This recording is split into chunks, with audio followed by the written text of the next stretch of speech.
welcome to yet another show of Reinventing Finance. Today with Caro. Caro, welcome aboard. How are you? Thank you very much for having me. Very well. The weather is beautiful here in Berlin. The sun is shining. Life is going back. Everyone's going out. So mood couldn't be better. Awesome. Awesome. I would say, yep, Hamburg is okay. I don't know, Tom, how's Zurich on the weather front? Zurich is very fine. Very beautiful weather. And yesterday Good evening, move. yesterday evening, the Swiss played soccer. And for the Swiss, there's a historical situation that they have reached the quarterfinal. So I think everybody is in very good mood in Zurich. Yeah, absolutely. Congratulations for this. I did send some WhatsApps purely professionally last night, direction Switzerland. So it was really exciting. So I would imagine there's some good mood on the streets in Switzerland today. Let's see if you ask me tomorrow how the mood back home is, considering we have a very strong English footprint as well in our company. But Caro, maybe briefly, who are you and what do you do? I'm Carol. I'm 44 years old. Yes, that's right. You always have to think at that age, right? Live in Berlin, 2 children. I work as the CEO of Movinx, which is a B2B2C platform for embedded mobility insurances. So we take the hassle away from the consumer and the mobility providers when it comes to ensuring your mobility life and make it almost invisible. Awesome. And for the listeners, we will definitely go into the business model and what you guys do at Movinx. Maybe before we do that, this wasn't your first gig, in fintech and insurtech land as CEO. But I think for some of our listeners, they might not even be aware of how many interesting steps you've had in your career. So if we would take humor me and we would take a stroll down memory lane and maybe just go through some of your gigs, and maybe you could just briefly say what you've taken away from that. So I think you initially started out at BCG. So what did you take away from that? BCG is a, let's say, high potential, high performance organization where you have the chance to work with incredibly talented people, tough deadlines. What you learn, or what I learned, is the structured and analytical conceptual thinking, becoming an expert in almost no time in a field that was sometimes interesting, sometimes a bit boring. And being able, although you were pretty young, I was pretty young, mid-20s, to talk to the leadership level of a large organization and convince them that your recommendations are the right ones to change strategy, processes, organization, whatever. So that's quite challenging. I really enjoyed that time. I stayed 10 years with some breaks. My 2 girls were born at that time. I did my PhD in that time, which was a lot of fun. But in the end, it was a good school. Looking back at it, I think I should have left after 4 years and started my own company right away with the tools in around my belt. But I didn't know that I enjoy being an entrepreneur that much at that time. So, but that's probably the learning I took away. You did eventually, join the startup side as CEO of Top Tarif and Autohaus 24. What did you take away from that? So with my first job in the real world, which I always call it, I started out as a CFO at Top Tarif, because people always mix up that if you understand financial service, that you're also good in finance. These 2 worlds have nothing to do with each other, which I have learned the hard way. I had no idea how digital business models work, and I had absolutely no clue about leadership. Because in a consultancy, you don't have to lead. You have highly motivated people that run by themselves and you almost have to stop them. Mm-hmm. In the real world, it's almost the opposite. So the first year at Topter was basically meeting everyone I knew to learn that. So what is it I do in my job? I was responsible for finance. I was responsible for some of the comparisons, banking, insurance, telco. No idea. Topter was a comparison site who then was sold to Verivox later. I had no clue about leadership, no clue about like accounting and finance and like financial statements and all that stuff. So I learned it the hard way. So it was speed learning. And then we straight away went into the sales process. We structured the team, made the business profitable, sold it in another year. So that was a steep learning curve, but a lot of fun. I realized this is actually what I enjoy, this fast-paced environment, building something, creating something, not only putting smart as thoughts on slides, but actually doing it, right? Rolling up your sleeves and doing it and being responsible in the end for the people and the business. Maybe if we can dig in, because I know it's a passionate topic for you and also for Tom, also for me. But it's what in your point of view, what makes a good leader? Is that something you can learn? Is that a principled view? Is that also maybe just learning like anything else, like a muscle you need to train? And so have you found a formula that works for you? I think I did. I think leadership is something absolutely that you can learn. I think first of all, you have to take it really, really serious. It's nothing that comes just like as a present. You're not born with that gene that you're a good leader, right? I think this is something you have to learn, similar to like finance or other functional expertise. And then it's, I guess, absolutely an attitude and mindset topic. So I always believe that good leaders have a certain love for their team and for people. I find that you have two kinds of leaders. You have people that think they are the best in everything, and everyone else should be just told how to do things, / everyone else are kind of like assets, right? This type of person. And then you have leaders that look for highly talented people, enable them, kind of love them, right? Give them enough freedom and responsibility to take their own decisions in the best interest of the company. So I think these are the two archetypes I've met. I try to be the second. Please ask my team how I'm doing, because feedback is always important. So I think it's an attitude question. How do you see other people? Do you actually really like other people, right? I think that's a key thing when it comes to leaders. Really, really important. I think it's also helpful if you have good people reading skills, identifying what drives the person. If the person has the same values when it comes to collaboration and communicating with each other, to do a good job on putting together a team that can create then a culture where leadership is possible in the way I described, the freedom and responsibility equation, if you want so. Yeah, I mean, I certainly hope that it's something to learn, because I'm learning every day, and it's probably the I have to be honest, it's really the one thing that keeps me up at night. It's communication, it's conflict, it is managing expectations, and it's a lot of fun, and it's so rewarding if it works well, and I think it's just the infinite opportunity in there, but I would say it's for me it's tough.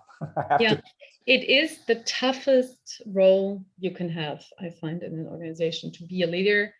And if there's one thing I took away from the different gigs, as you called them, in the last couple of years, especially in FinLead, where we like we're accelerating this topic of developing new business models by this creating new teams and cultures and so forth. There are 3 things that count, pretty easy: team, team, and team. Yeah. So it's you can have a mediocre idea when it comes to a business model. If you put the right team on it, they will bring it to success. Yeah. Look at Clark. Clark was a simple idea of being a digital broker.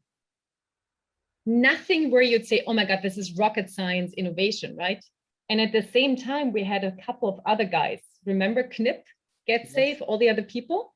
They all did not make it because it's a damn hard business and it wasn't that innovative and it was really hard to acquire a big enough customer group to achieve a big enough revenue and so forth, right?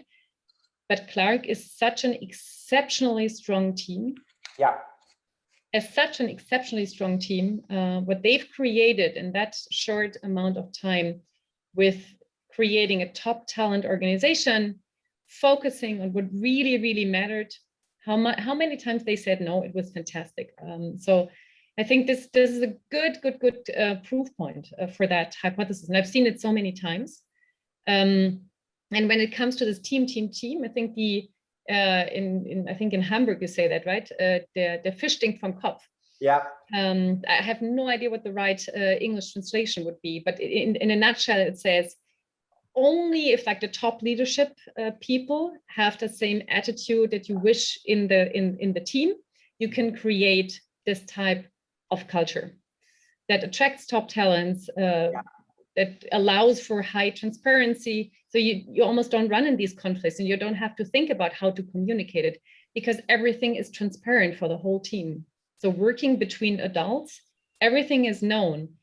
People give each other continuous feedback in order to improve the performance of the organization and thus the company, right? So just, I think if you create an environment like this, it's almost easy to be a leader. But it's so damn hard to get there.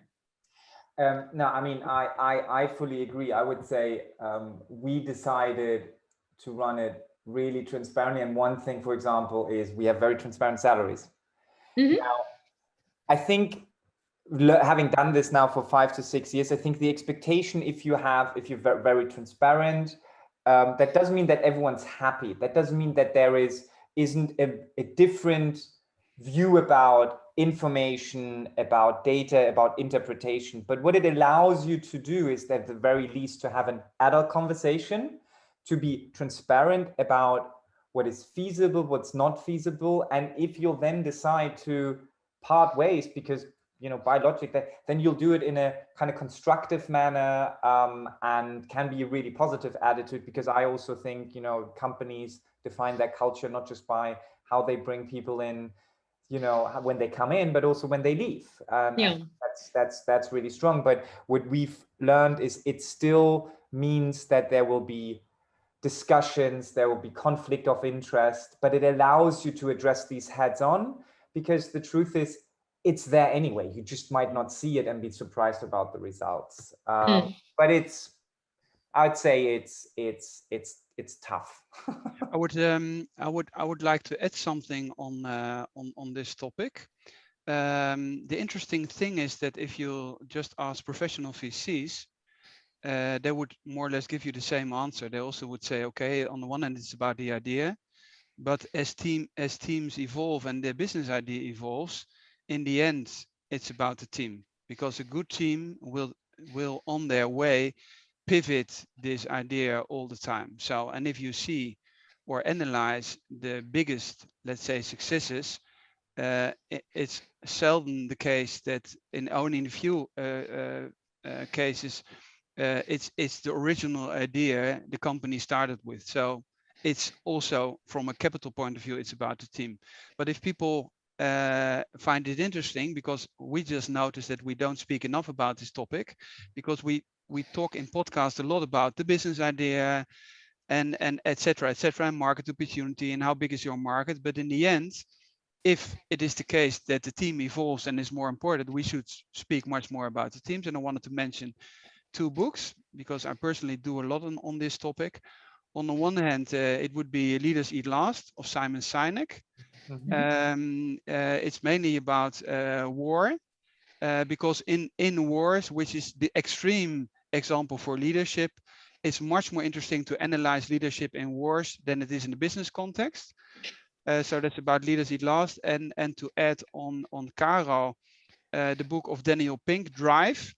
I was going to say that. If you want to read something about motivation, there's a lot of research done on that, and there are 3 main points. It's autonomy, mastery, and a sense of purpose.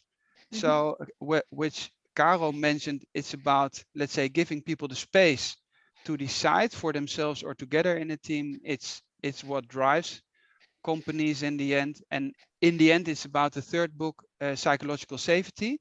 So if people feel safe in a team and can share their doubts, their vulnerability, etc., then you have the biggest outcome or the highest performance. And that has been, there's been a lot of research done on that by Google, and it's called the Aristotle Project, because they just wanted to know which teams have the highest performance. And then they found out that it is all about psychological safety.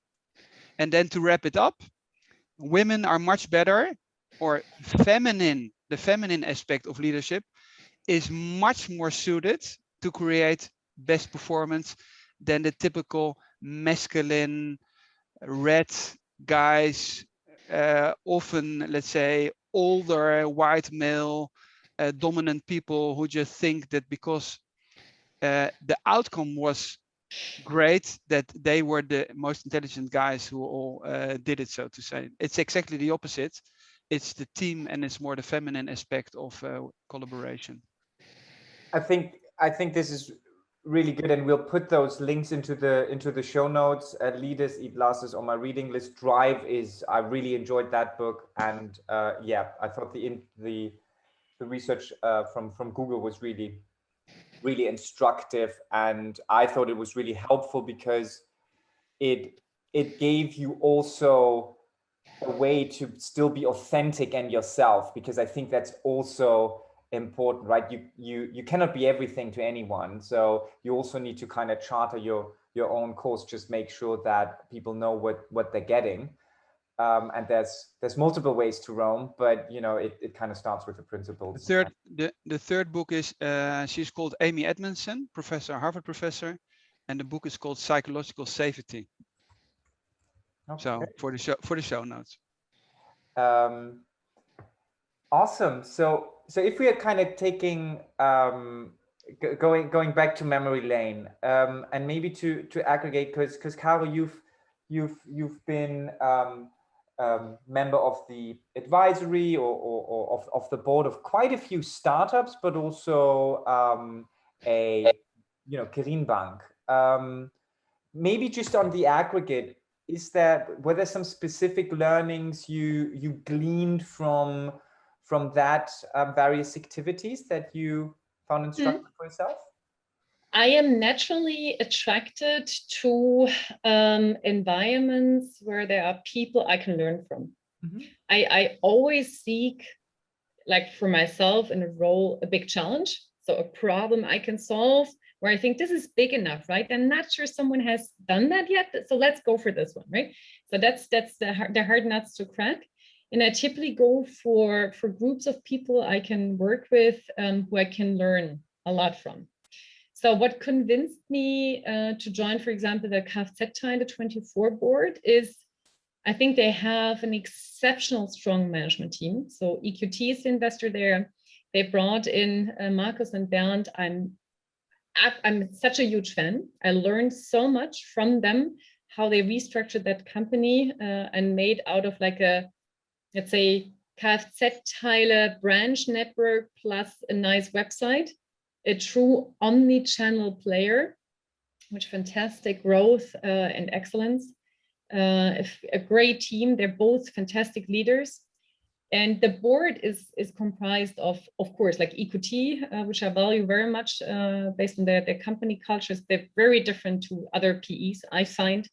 They're really good in detecting strong leaders, which is very different. Just stepping out for a second, VCs detecting leaders versus PEs. The one is the playground, kindergarten. The other one is like excellence. Mm-hmm. It's very interesting to kind of like think about that. And there are other few very senior experienced people who have done something like that, brought a business model like Kfz-Teile to a huge global success. So I love to learn from these rounds, and I try to contribute from my experience in the past, and it's just a lot of fun. And the Quirin Bank, I joined them the second I found out for my own personal investment. I tried out all the robo-advisors in the market till I found out that the Quirion is the best performing one. And they just got, again, a Testsieger in the Stiftung Warentest that was just published 4 weeks ago. So it's actually true, and I'm not the only one who thinks that. It's publicly documented. So this made me curious. And as I then understood from Karl Matthäus Schmidt, who is also the founder of Portal Consors, that is today Consorsbank and part of BNP Paribas, a huge success. He built Quirin Bank as a passion project. He truly believed that private banking needs to look differently. And with Quirion, he's especially attracting customers who not yet have made experience on how to best invest and save for the future. And especially women and families are a big target group, which is a large passion project of myself. So that's why I thought this is fantastic if I can join the board.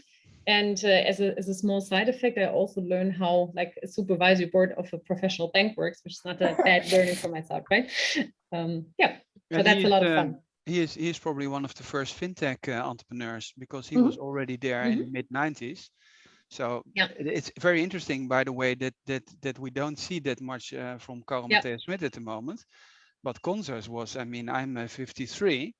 And when I started working in the financial sector in '95, then it was about Consors and Carl Matthäus Schmidt, because his father was already a banker. But this new generation, nobody knows Carl Matthäus Schmidt, which I find very funny. But I'm just too old. So, but it would be interesting to see much more, and also hear from him, from his lessons learned, because he made a few lessons, or learned a few things on the road, which is very interesting for this generation. Yes, I fully agree. And then there's a funny anecdote that almost no one knows, but it's publicly available.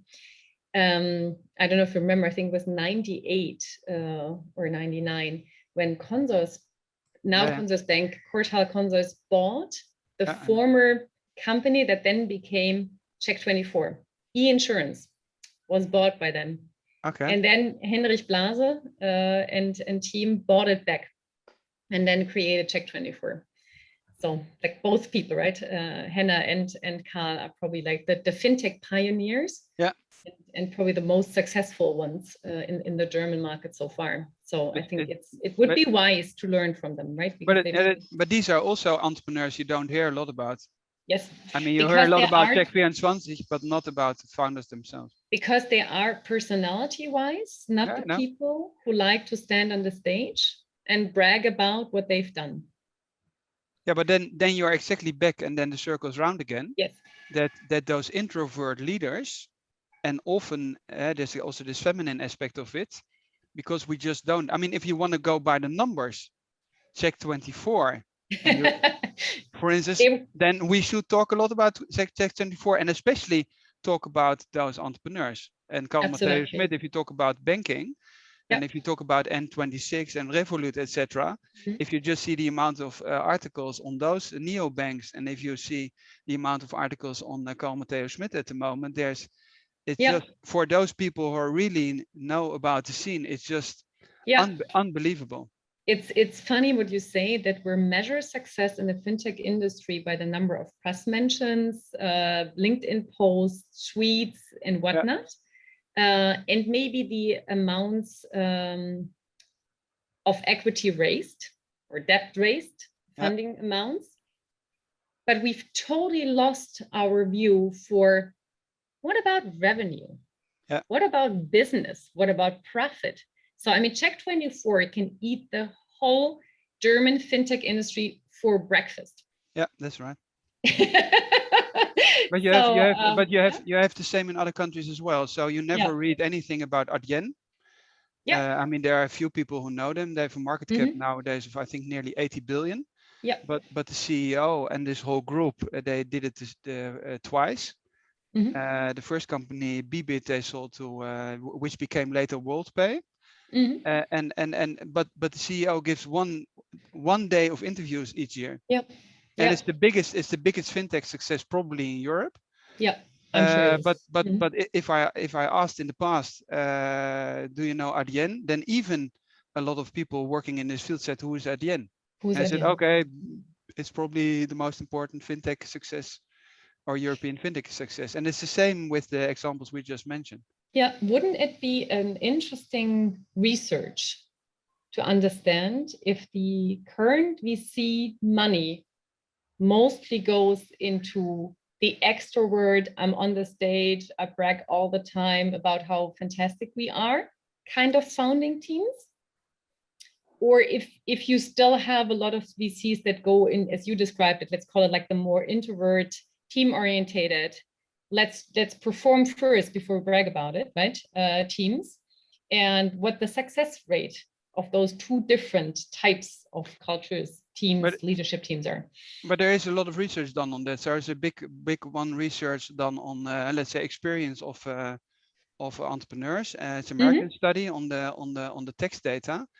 So there's enormous amount of data, and the most successful founders are average age 44 because they have a corporate experience. And then let's say the SAP founder. So people work in IBM, and then they suddenly they just see, okay, it should be about software, and then they found SAP, and then they are successful. So that's what the research says. But because we see those exceptional extrovert people, which still are very successful, like a Mark Zuckerberg, and then we think that you have to drop out from Harvard.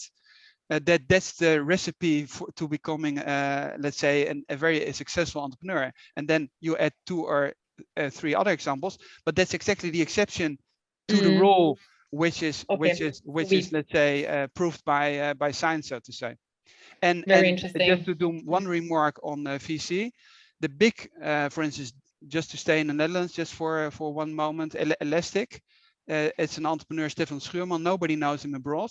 He did 3 IPOs, and he's making the software for the Google websites, and it's called Elastic. It was a Nasdaq IPO. Nobody knows him. And it's always the same investor. So in the Netherlands, it's always Index Ventures, who was in these kind of fintech companies, and they just screen the whole scene, and then they approached those companies actively. And then they asked, for instance, Adyen, we would really like to invest in your company. And they said, we don't need it because we're profitable. And then then he said, okay, you can do me an offer, I can't refuse. And then Index Venture was in all those companies. There was also in Klarna, etc. So there is a lot of stuff on this, and some entrepreneurs know this because they search for themselves. But if you just see the mainstream media, it's just they're just repeating. Totally they're just repeating what is shouted out most loudly. Fascinating. Thanks for sharing, Tom.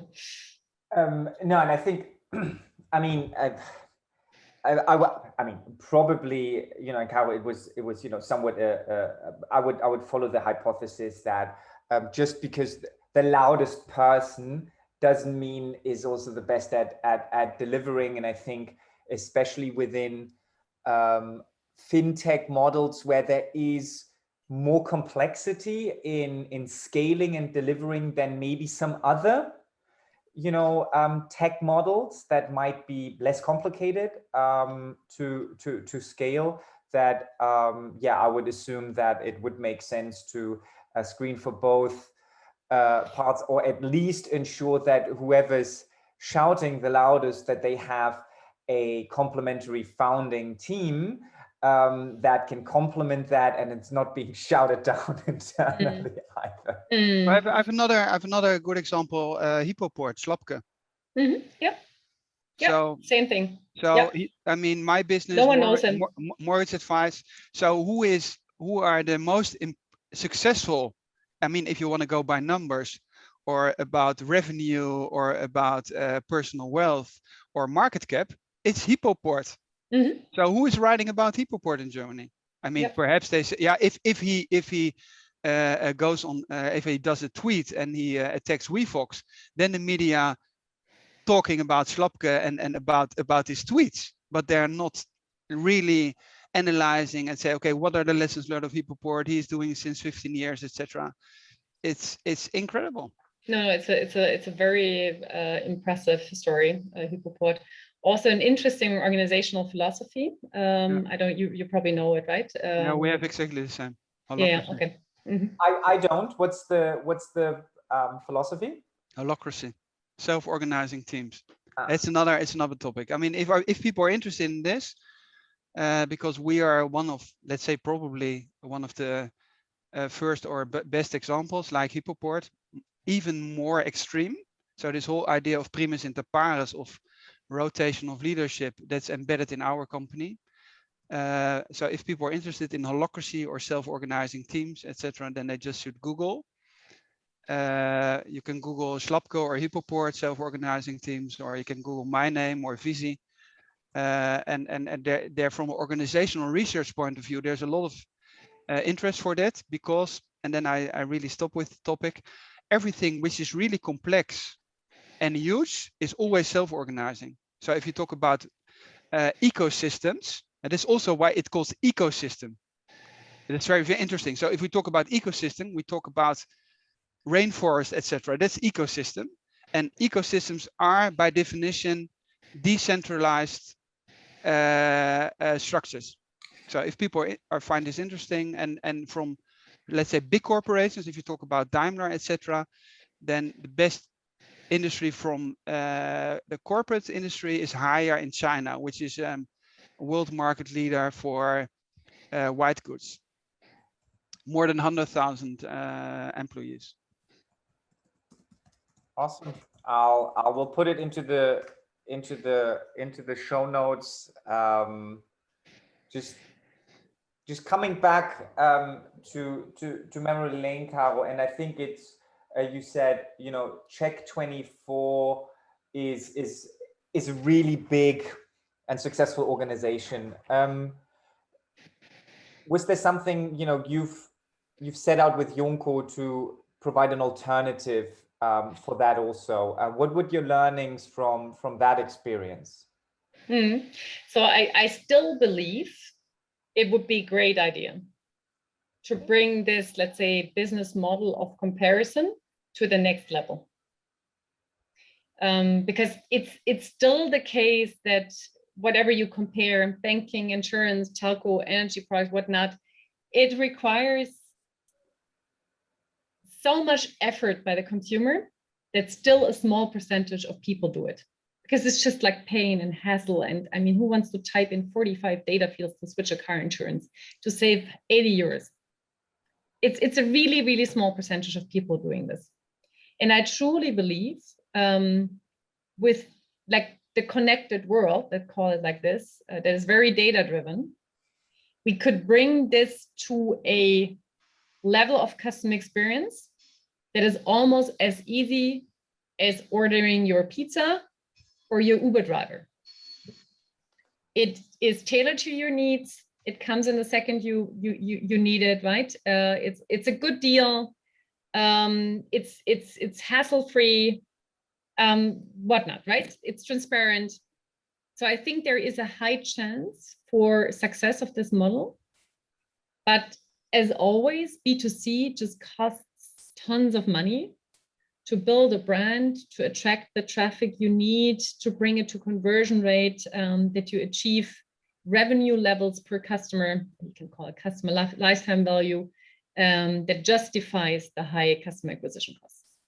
So I think with Junko, we started out with fantastic plans, had really large global tier 1 committed investors who wanted to pull in 3-digit million amounts over the first couple of years, because this is exactly what you need, right? You can't build a business model like that with less money.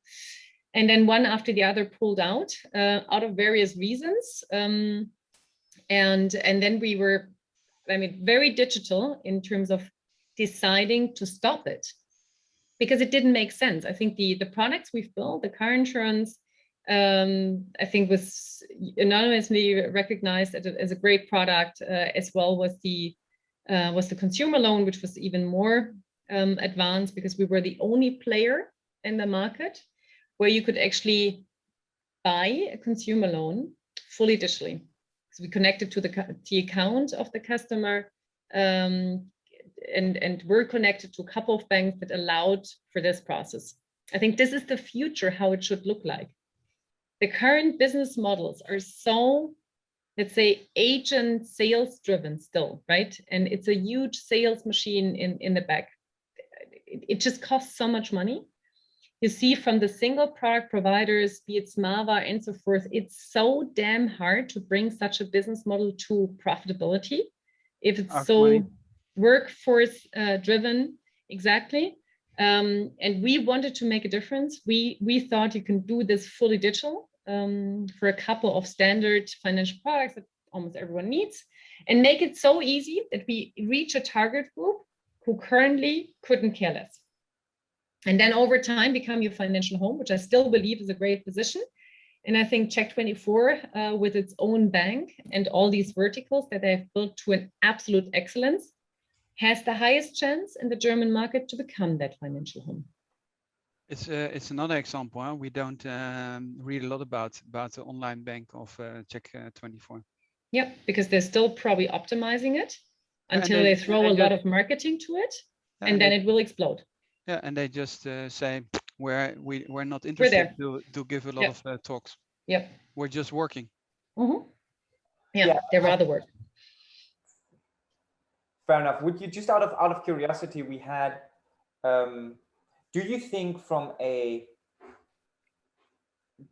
what we hear some insurers, especially those in the omni-channel, or put it differently, with the model as it stands right now, if you were to advise an insurer to engage with Check24 as it is right now, with the insights that you have, do you think you can profitably engage on Check24 if an insurer, and if so, how?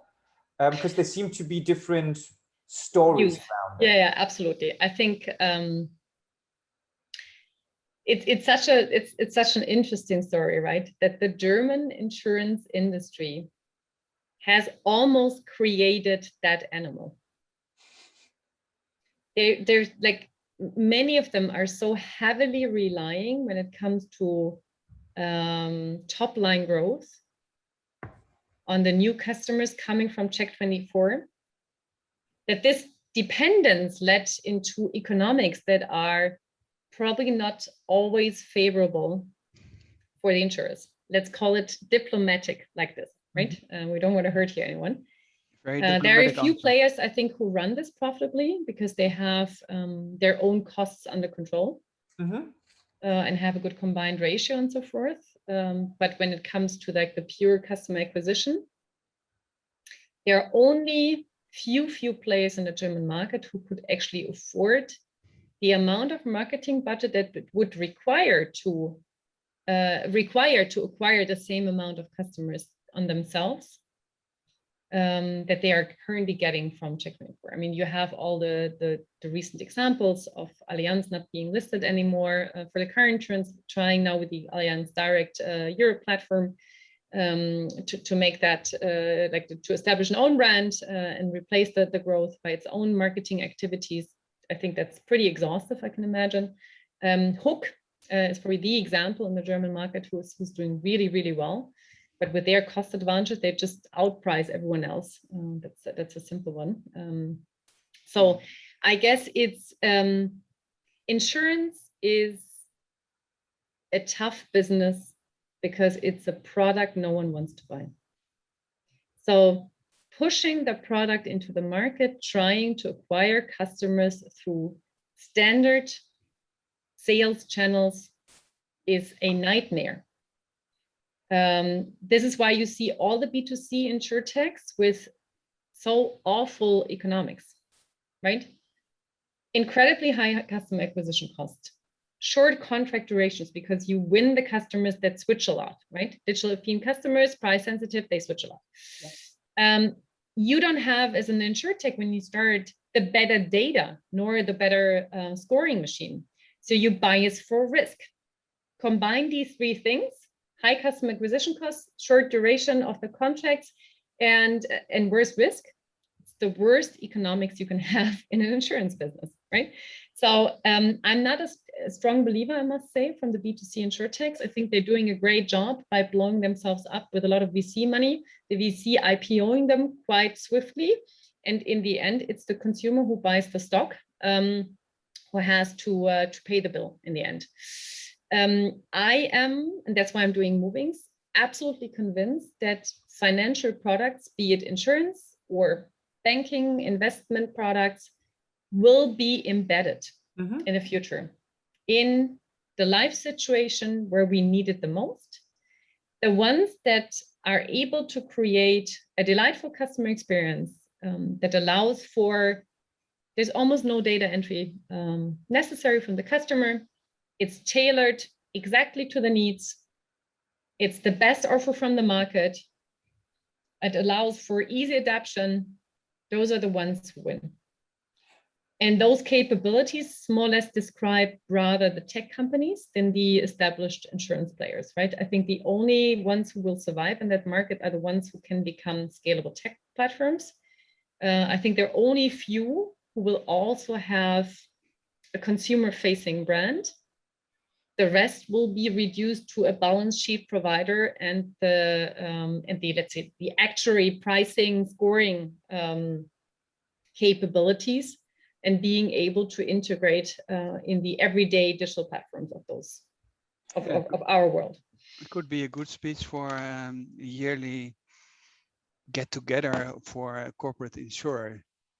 I'm telling this since with just a very small video and say, okay, yeah, invite Carol if you want to really get a little bit of spirit, because now we often have a discussion on this. So there, for the show notes, we did quite some podcasts about embedded insurance, and we also always ask, okay, shouldn't we speed up because the difference are becoming so big, and at the moment you don't see this because you have this enormous amount of clients, but you should focus on what's happening, how many new clients are coming to the company, and how's the combined ratio of those new clients, etc.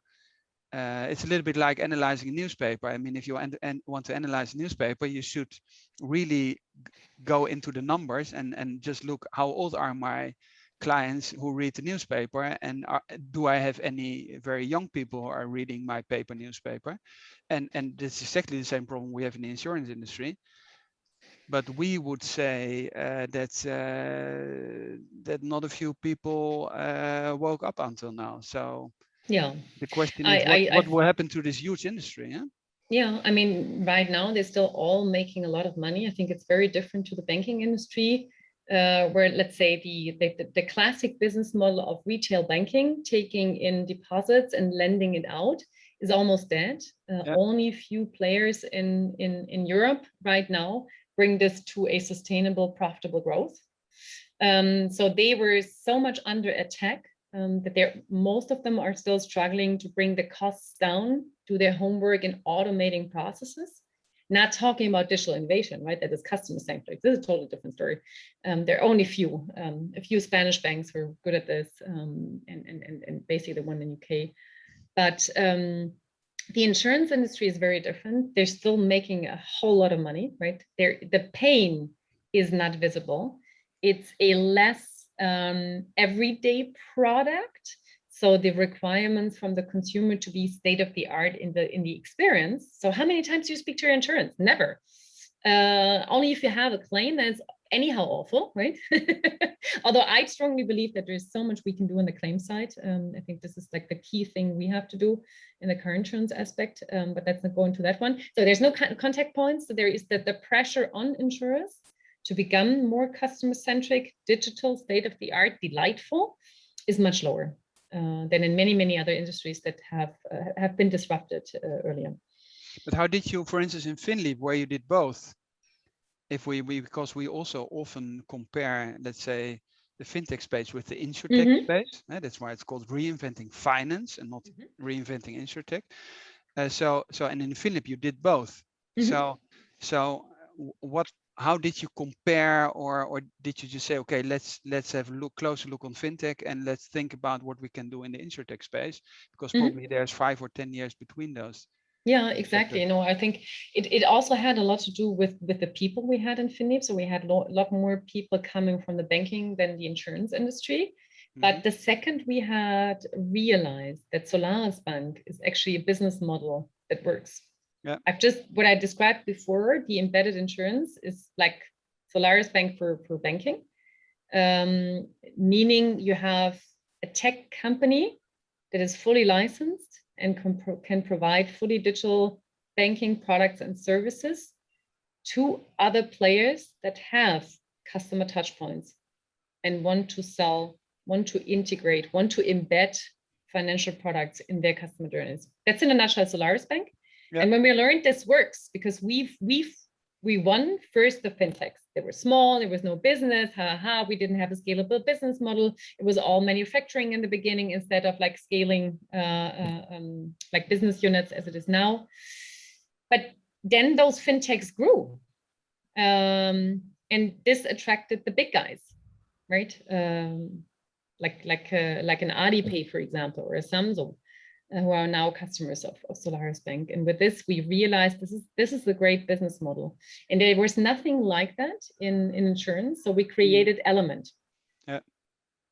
Element was very successful in the beginning, winning big brands as their customers, and they win more and more. But it is, I have to say, much tougher to find the right use cases in the embedded insurance than it is in, let's say, what does Solaris do? They're really strong in the digital banking side, right? They have built, given license and helped build so many neobanks, digital banks, right, to thrive. Be it Vivid Money, be it Tomorrow Bank, and so forth. So they're really strong on this. This helped them. So they put a bet on a growing market trend and grew with it. In Element and embedded insurance, we're still waiting for the massive use cases. They found a couple, also in the mobility space, and on the warranty guarantee side. But I don't, maybe you know one. I don't know one example, like globally, that was really going through the roof when it comes to embedded insurance. I think we're all still waiting for it. I think we all share the hypothesis that this is the way forward. PPI. Pardon me? PPI. Credit protection insurance. Yes. Credit protection insurance. That is right. With all the probably shouldn't pay 90% commission to your bank, otherwise you'll get the back on your backs. But PPI is a tremendous. I mean, if you look, it's a tremendous success. Tremendous success. Yeah. Really, it's going to be interesting how that's going to change because of the. In Germany, the different the cap on the commission. Structure it. I think if you're looking, I mean, warranty insurance is work. I mean, I'm now talking just top line revenue, and then you need to manage that profitably. Travel. Yep. I would also argue that at least from a top line, and you're much closer to that, is OEM embedded insurance, so car insurance at the point of sale. But from our experience, I think the challenge with insurance that people take, it is each of these just aforementioned product lines. Let me just check. No, I think you can wrap them. You actually need 2 different licenses. PPI is a different license. Car insurance is a very different beast than the others. Travel insurance. So the manufacturing of the product and the servicing of the product require very different setup costs and also different license numbers, the BaFin or the other regulators. So it is, I think the hurdle rates are much higher because the products are more varied.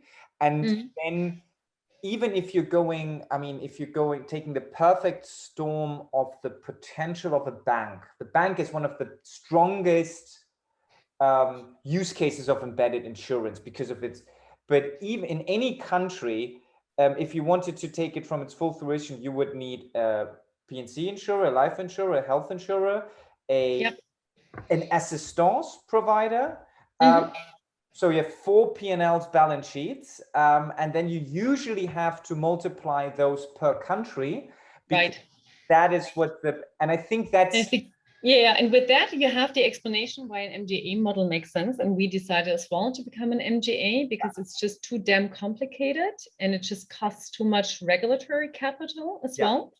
And doesn't give you enough flexibility, right? Because what I truly believe, like this, we've seen that in the fintech space. We also see it in the insurtech space that the value chains are broken, and you have specialists on value chain steps to bring this to a scalable excellence. And I truly believe that, let's say, between the digital platform that has the customer access and, let's say, covering the aspect of life where you might embed an insurance, for example, mobility, and the insurer who is strong in like scoring and pricing and product and has a balance sheet and all that, you need to have someone in the middle.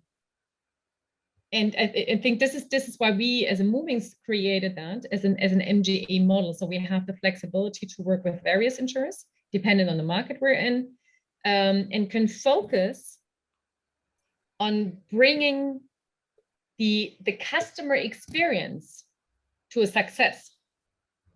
Because what you actually need to prove is actually that the customer touch point you integrate your insurance proposition is the right one in terms of like decision making in time. It's the right insurance offer. It has the right coverages. It has the right marketing language.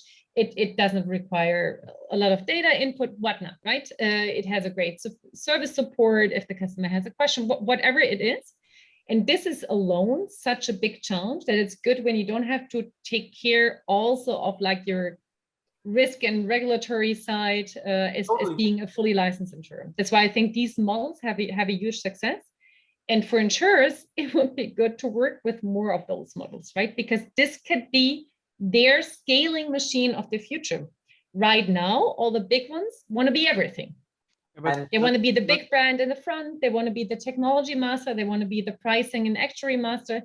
I don't think this is possible in every product in every country. But there are already on the one hand there are examples like ING. So if you just compare, let's say ING or the old ING Direct with the insurance industry, ING in Germany is a very good example. By the way, they make 1 billion profit every year. Also, a lot of Dutch don't know this. If they bought DIBA, but that's the old model of the bank insurance. So let's say, and in some countries that worked pretty well. In the Netherlands, for instance, worked pretty well. And that was long before the internet was there. So for instance, ING in the past, before the financial crisis, was not only banking products, it was also about insurance products. And then when the financial crisis was there 10 years ago, then the regulator forced them to sell the insurance, Nationale Nederlanden. But when I was a student in the mid-80s and I needed a travel insurance, I called the Dutch Post Bank at that time and I said, I'm going with my backpack tomorrow. And then they said, okay, and it's fine. And then I had a travel insurance taken from my Postbank account, and it was mid-80s. So that was far before there was any internet. And this model will probably the kind of renaissance of this. So probably where the interaction is, what you say in your bank account, especially digital. So it would be very interesting So if people and that's why it was such a smart move of ING. They partner now with one insurer, but I think they're doing not a bad job. It's AXA. And they're creating exactly that. They have built in 5 markets embedded insurance products that are driven by data-driven recommendations out of the transactions in the banking account or the different products you have as an ING. You find the right moment in time to offer something. They are fully integrated via API, so AXA can take already all the data, to come up with a binding quote in 2 clicks, and service the whole thing through in the online banking of the customer. I think that's a fantastic example. It costs them so much money to build this, right? Because it's all manufacturers, it's all like, and probably it cost AXA tons of millions to win them over, right? I think these times of where the insurer walks with a big money suitcase to the bank to win them over is still there, right? We see this every day in the press. But nevertheless, I think they have built something in terms of embedded insurance and state-of-the-art bank insurance that is pretty close to what I think will be successful in the future. But it costs just a tremendous amount of money to build something like this.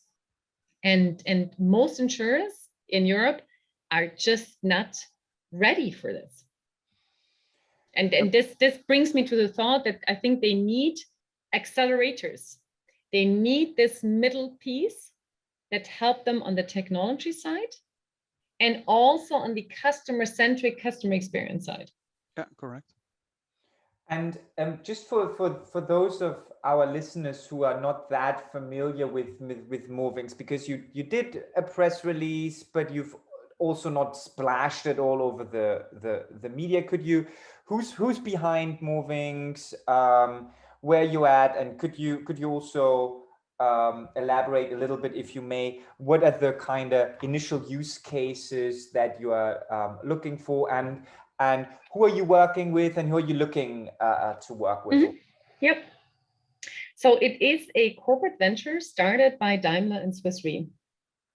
Daimler has a great team who runs the insurance business there. They came up with the idea to say, we have to do this differently to bring this to a success. It needs to be much more integrated. It needs to be much more customer-centric. We have to get rid of being dependent from one insurer in each and every market. And every time we want to switch and make something better, we have to switch the insurer. It's so much hassle. We need this middle piece. And they were also so smart to say, you know what, if we try to build this middle piece ourselves, we will kill it with our corporate processes, will always be a compromise and never be so customer-centric as if we give a team of entrepreneurs the mandate to do this.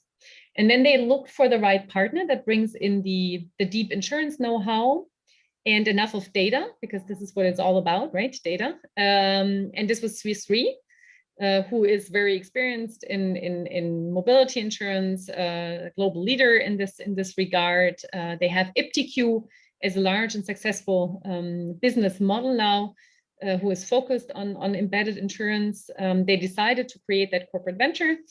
It as always takes a while that everything is like in place and like shareholder agreements and how we do things. And I joined a couple of months later until the company was founded. The first people were employed. They decided which market they go first. And I'm on board now since 1st of April. We're going to a first European market this year, and we'll launch a fully embedded car insurance in the Daimler/Mercedes customer experience. I'm very excited about that one, but it's not exclusive. So we're open and already talking to other mobility providers. Already created a lot of interest in the market because everyone has the same issues, and they all understood that if you want to master the customer experience, you need this middle piece. Most mobility providers aren't strong when it comes to fintech, insurtech, and technology, right? They're either engineering companies with a captive bank, but rarely they are strong when it comes to insurtech solutions, embedded insurtech solutions.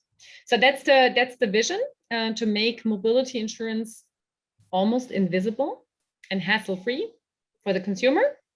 Best fitting product in the moment you need it.